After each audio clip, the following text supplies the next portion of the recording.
Hello and welcome back to my channel Texes academy. अपने पिछले video में हमने बात करी थी एआई प्रोजेक्ट साइकिल की फर्स्ट स्टेज प्रॉब्लम स्कोपिंग के बारे में।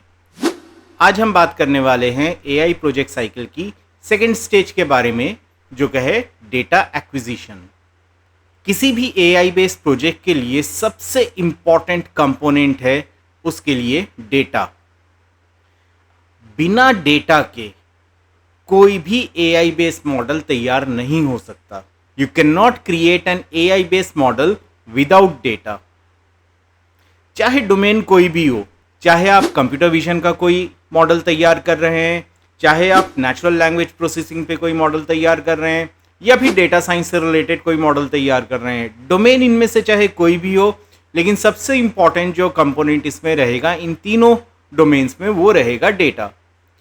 बिना डेटा के ना आप कंप्यूटर विजन बेस्ड मॉडल तैयार कर सकते हैं, बिना डेटा के neither you can create natural language processing model nor you can have a data science model. यानी data is the most important component of an AI based model. Data किसी भी AI based model के लिए उसका learning experience type है। जैसे human beings learn करते हैं, एक्सपीरियंस से लर्न करते हैं, आसपास देख के लर्न करते हैं, ऑब्जर्वेशन से लर्न करते हैं, रोट लर्निंग से लर्न करते हैं। अलग अलग तरीके हैं जिनसे ह्यूमन बींग्स लर्न करते हैं। वैसे ही एआई बेस्ड मॉडल डेटा से लर्न करता है। तो ये सेकेंड स्टेज डेटा के बारे में है, डेटा एक्विजिशन के बारे में। यानी अगर आप एक एआई बेस्ड मॉडल तैयार कर रहे हैं तो उसके लिए सबसे इंपॉर्टेंट है डेटा एक्वायर करना। डेटा की जब हम बात करते हैं तो डेटा को मेनली हम दो इंपॉर्टेंट कैटेगरीज में डिवाइड कर देते हैं, एक ट्रेनिंग डेटा और एक testing data. Now what is training data? Training data वो डेटा होता है जिस पे आप एक एआई बेस्ड मॉडल को ट्रेन करते हैं, और एक बार जब आपका एआई बेस्ड मॉडल तैयार हो जाता है, ट्रेंड हो जाता है, then we use testing data to evaluate the AI based model. तो टेस्टिंग के लिए आप टेस्टिंग डेटा का इस्तेमाल करते हैं। जितना ज़्यादा आप डेटा प्रोवाइड करेंगे एक एआई बेस्ड मॉडल को, उतना ही अच्छे तरीके से एक एआई बेस्ड मॉडल लर्न करेगा। यानी मशीन लर्निंग का जो प्रोसेस होगा, मशीन लर्निंग हो या डीप लर्निंग हो, वो प्रोसेस ज़्यादा अच्छा रहेगा। और ह्यूज अमाउंट ऑफ डेटा की ज़रूरत पड़ती है, ख़ासतौर पे डीप लर्निंग के प्रोजेक्ट्स में, और मशीन लर्निंग के प्रोजेक्ट्स में भी अच्छे खासे डेटा की ज़रूरत पड़ती है। एआई बेस्ड मॉडल्स को तैयार करते वक्त एक खास चीज़ का ध्यान रखने की ज़रूरत है, वो ये कि ट्रेनिंग डेटा और testing data should not be same. जिस डेटा पे आपने मशीन को ट्रेन किया है, उसी डेटा को यूज़ करके आपको उस मशीन को टेस्ट नहीं करना चाहिए। इट इज़ समथिंग लाइक कि हमने अपने स्टूडेंट्स को पढ़ाया, एक चैप्टर पढ़ाया, उस चैप्टर में से 5 क्वेश्चंस असाइनमेंट के लिए दे दिए, और उन्हीं 5 क्वेश्चंस को हमने उन्हें टेस्ट में दे दिया। अब वो बच्चे ऑलरेडी, आपके स्टूडेंट्स जो हैं, उन 5 क्वेश्चंस में वेल ट्रेंड हैं, उनको उनके आंसर्स पता हैं, उनका आउटपुट पता है, तो जाहिर बात है टेस्ट में भी वो बहुत अच्छे से परफॉर्म करेंगे एज पर योर एक्सपेक्टेशंस। जबकि उनकी प्रिपरेशन ऑफ द चैप्टर, उसके बारे में आपको अच्छे से पता नहीं चल पाएगा कि चैप्टर में से उनको कितना आता है, या जो टॉपिक्स उन्होंने पढ़े हैं उसके बारे में उन्हें कितना पता है। वो तो जिन क्वेश्चंस पे आपने उन्हें ट्रेन किया था, उन्हीं क्वेश्चंस को आपने टेस्ट में दे दिया तो उनके 100% मार्क्स आ गए। लेकिन उस टॉपिक के बारे में, उस चैप्टर के बारे में उनको कितनी नॉलेज है, ये आपको पता नहीं चलेगा। तो इसीलिए जो क्वेश्चंस आप उनको देंगे ड्यूरिंग द टेस्ट टाइम, वो क्वेश्चंस अगर डिफरेंट रहेंगे फ्रॉम द असाइनमेंट क्वेश्चंस, तो आपको उनकी एक्चुअल परफॉर्मेंस के बारे में पता चल पाएगा। इसी तरीके से एक एआई बेस्ड मॉडल, जिस डेटा पे उसे ट्रेन किया जाता है, वही डेटा उसकी टेस्टिंग के लिए यूज़ नहीं करना चाहिए, वो अलग होना चाहिए। अदरवाइज वो एआई बेस्ड मॉडल हमेशा करेक्ट प्रिडिक्शंस देगा, करेक्ट आउटपुट्स देगा, और आपको उस एआई बेस्ड मॉडल की एक्चुअल परफॉर्मेंस का, एक्चुअल रिलायबिलिटी का पता नहीं चल पाएगा, उसकी एक्यूरेसी का पता नहीं चल पाएगा। आप यही समझेंगे कि वो हमेशा 100% एक्यूरेट रिजल्ट्स देता है। इस सिचुएशन को, जब ट्रेनिंग डेटा और टेस्टिंग डेटा अगर सेम हो जाए, तो इस सिचुएशन को ओवरफिटिंग कहा जाता है। तो हमें ध्यान ये रखना चाहिए कि ट्रेनिंग डेटा और टेस्टिंग डेटा डिफरेंट हो। नेक्स्ट इसमें इंपॉर्टेंट पार्ट आ जाता है डेटा एक्विजिशन में कि डेटा के फीचर्स क्या हैं। तो डेटा फीचर्स किसे कहा जाता है? The different types of data which we collect according to our AI based model is called data features। किसी AI based मॉडल के लिए हो सकता है आपको टेक्स्ट डेटा एक्वायर करना हो, कलेक्ट करना पड़े। किसी AI based मॉडल के लिए आपको इमेजेस की ज़रूरत हो सकती है। किसी AI based मॉडल के लिए आपको ऑडियो की ज़रूरत हो सकती है, ऑडियो डेटा की। किसी AI based मॉडल के लिए आपको वीडियो डेटा की ज़रूरत हो सकती है।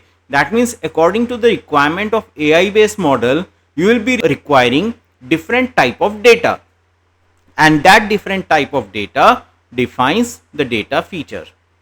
अब अगला इसमें important element ये है कि जो डेटा हम कलेक्ट कर रहे हैं उस डेटा का रेलेवेंट होना और ऑथेंटिक होना बहुत ज़्यादा ज़रूरी है। अगर डेटा हम ऐसे सोर्सेस से एक्वायर करेंगे जो कि ऑथेंटिक नहीं है, जेन्युइन नहीं है, तो इसका कोई भरोसा नहीं है कि जो डेटा हम कलेक्ट कर रहे हैं वो अनरिलायबल हो। और उस पर अगर हम अपने AI बेस्ड मॉडल को प्रिपेयर करेंगे, ट्रेन करेंगे, तो हमारा AI बेस्ड मॉडल भी इनकरेक्ट प्रिडिक्शंस और इनकरेक्ट आउटपुट्स देगा। यानी आप उन आउटपुट्स पे, उन प्रिडिक्शंस पे भरोसा नहीं कर सकते। तो डेटा को हमेशा ऑथेंटिक, रिलायबल और ट्रस्टवर्दी सोर्सेज से कलेक्ट करना चाहिए। फॉर एग्जाम्पल, इंडियन गवर्नमेंट के कुछ पोर्टल्स हैं, data.gov.in। ये एक ज़बरदस्त पोर्टल है जिस पे आप अलग अलग डोमेन से रिलेटेड डेटा को एक्वायर कर सकते हैं, और ये ओपन सोर्स्ड है। जो सोर्स है डेटा का, जहां से आप डेटा कलेक्ट कर रहे हैं, ये बेटर है कि वो ओपन सोर्स्ड रहे, यानी डेटा पब्लिक के लिए अवेलेबल रहे। तो गवर्नमेंट ऑफ इंडिया का ये पोर्टल ओपन सोर्स पोर्टल है। यहां से आप अलग अलग डोमेन्स के बारे में डेटा कलेक्ट कर सकते हैं। स्टेट वाइज आपको डेटा मिल जाएगा, पंजाब का, दिल्ली का और अलग अलग स्टेट्स का डेटा मिल जाएगा। अलग अलग फील्ड से रिलेटेड डेटा मिल जाएगा, एग्रीकल्चर के बारे में, क्राइम्स के बारे में, वेदर के बारे में। बहुत सारे कैटलॉग्स बने हुए हैं, उन कैटलॉग्स को यूज़ करके आप डेटा को एक्वायर कर सकते हैं। तो ये एक बहुत ज़बरदस्त पोर्टल है। एक और पोर्टल है kaggle.com। ये भी एक बहुत ज़बरदस्त पोर्टल है जहां से आप टेस्ट डेटा को एक्वायर कर सकते हैं, अलग अलग फील्ड के बारे में डेटा सेट्स एक्वायर कर सकते हैं फ्री ऑफ कॉस्ट, जो कि आप अपने AI बेस्ड मॉडल को ट्रेन करने के लिए यूज़ कर सकते हैं। तो जो इम्पोर्टेंट चीज़ है वो ये है कि हमारा डेटा रिलायबल सोर्सेज से, ऑथेंटिक सोर्सेज से, जेन्युइन सोर्सेज से और ट्रस्टवर्दी सोर्सेज से एक्वायर किया जाना चाहिए।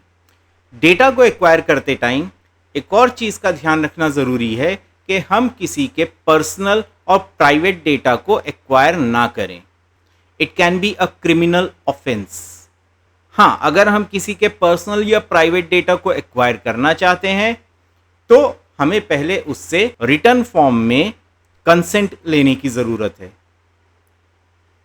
Without consent, without information, without permission हम किसी का private data, personal data use नहीं कर सकते।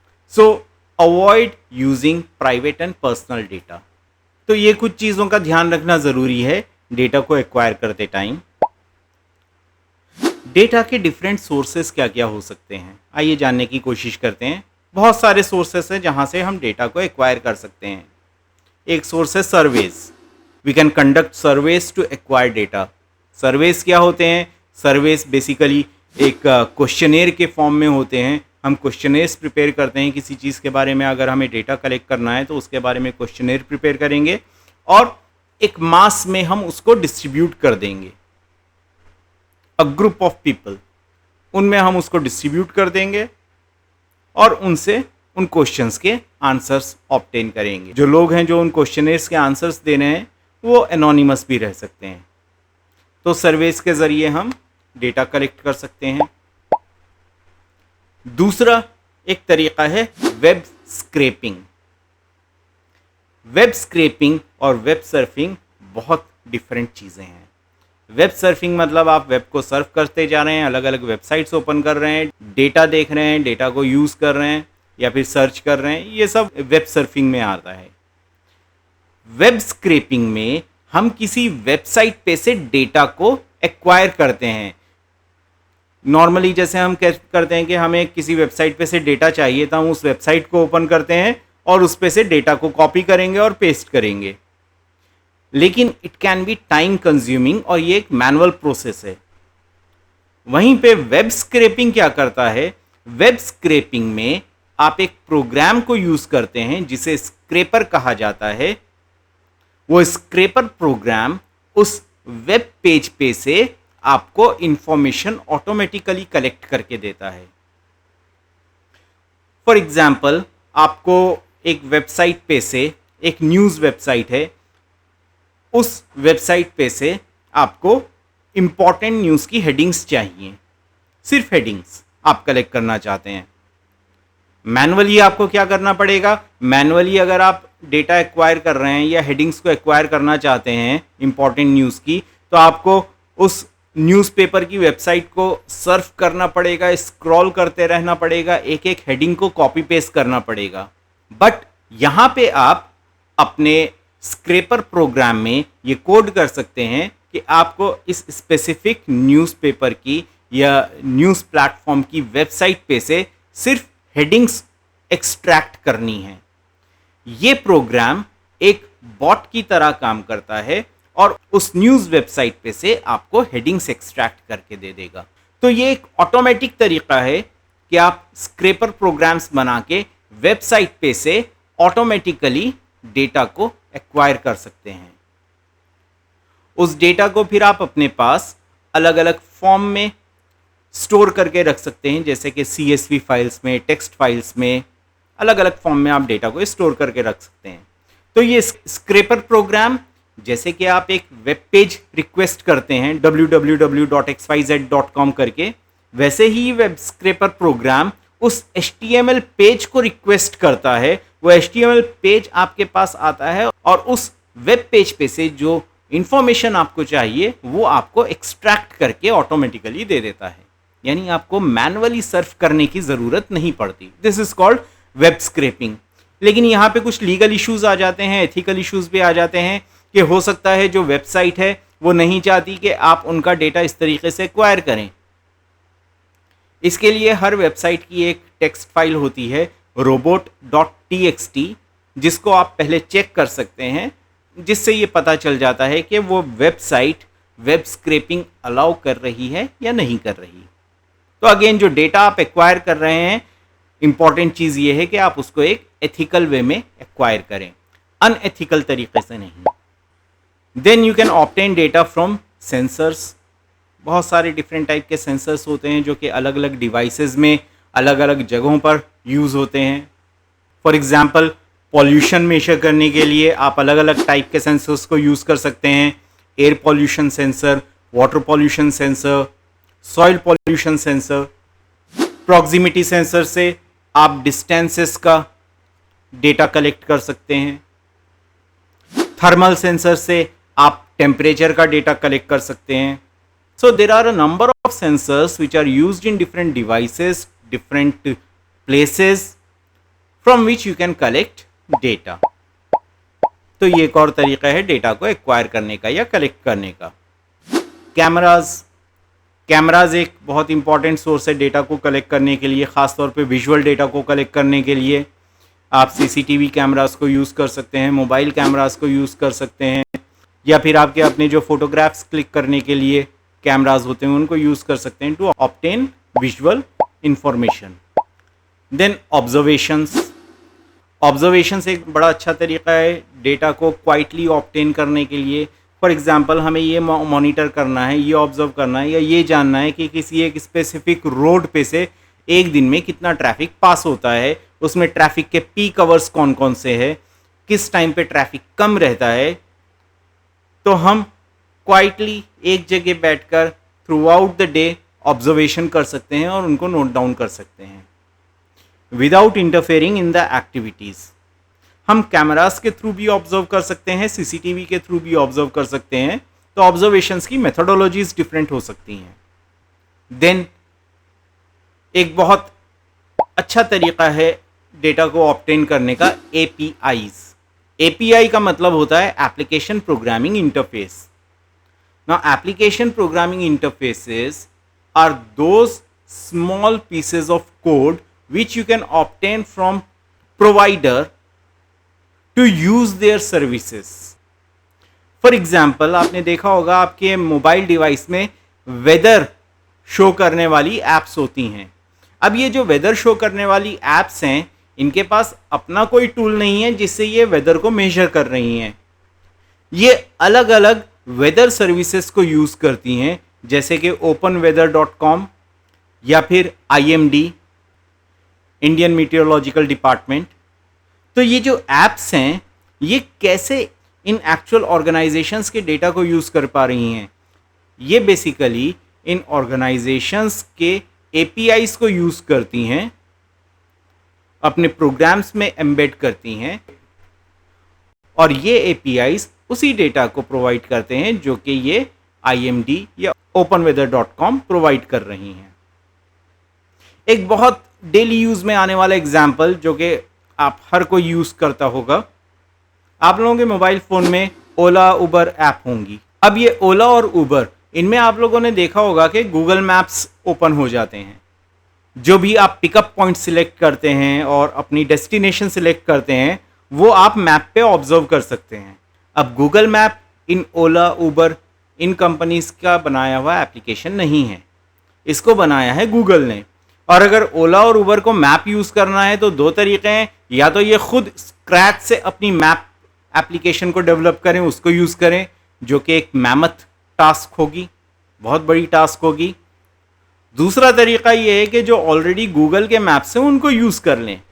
अब उन गूगल के मैप्स को यूज़ करने के लिए ये गूगल के एपीआईज को यूज़ करते हैं, एप्लीकेशन प्रोग्रामिंग इंटरफेस को यूज़ करते हैं, और अपने एप्लीकेशन प्रोग्राम्स में अपने कोड में एम्बेड कर लेते हैं, और वो गूगल मैप की सर्विसेज इन एप्स में अवेलेबल हो जाती हैं। तो एपीआईज इसी तरीके से काम करती हैं कि आप थर्ड पार्टी एप्लीकेशन की सर्विसेज को अपनी एप्लीकेशन में यूज़ कर सकते हैं।